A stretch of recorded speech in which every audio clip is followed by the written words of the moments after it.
All right, let's talk about a really powerful idea for how we can navigate this crazy, complex world we're in. It's called reflective humanism. We're going to explore how the very same AI that sometimes makes us feel kind of lost might actually be the key to finding ourselves. It's a new way to get clarity and, honestly, make sharper, more thoughtful decisions. So let's start with a feeling I bet is pretty familiar to a lot of you. We're living through this incredible explosion of technology. But for many of us, this constant fire hose of information and AI-generated answers, well, it comes with a pretty unsettling side effect. It's a huge paradox, right?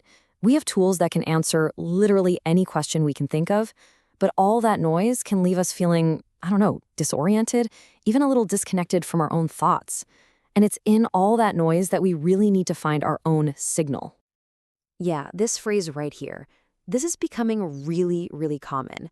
Underneath all the convenience that AI gives us, a lot of us are having these quiet moments of anxiety where our own inner voice just gets drowned out. It feels like we're losing the thread of our own thinking. So what do we do about this feeling of being set adrift? Well, this brings us to the core concept here.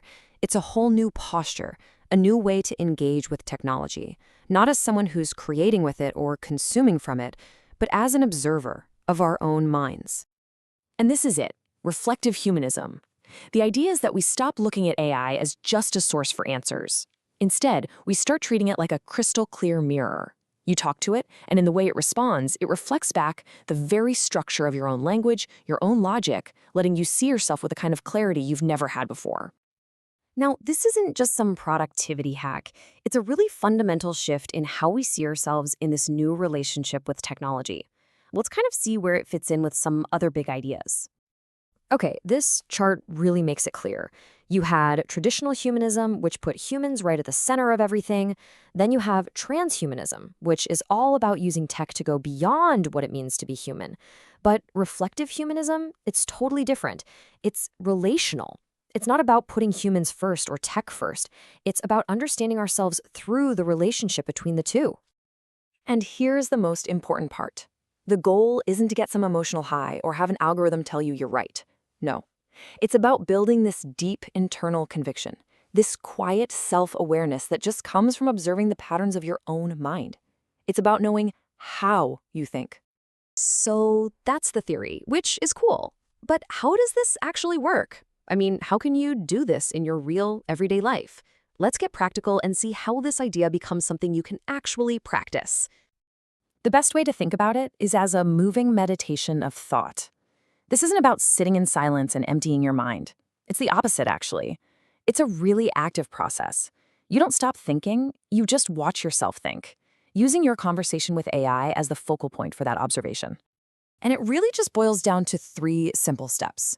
First, ask the AI a question that actually matters to you, something you're really wrestling with. Second, just observe the response. Don't just read it for the answer. Notice the words it chose, the structure, the rhythm. And third, through that reflection, you start to see not just your own thought patterns, but how they're connected to the huge social and cultural biases the AI was trained on. You start to see yourself in a much, much bigger context. Now, this simple practice has some pretty profound effects, not just for how we see ourselves, but for how we connect with other people. It really points to a whole different future for how we communicate.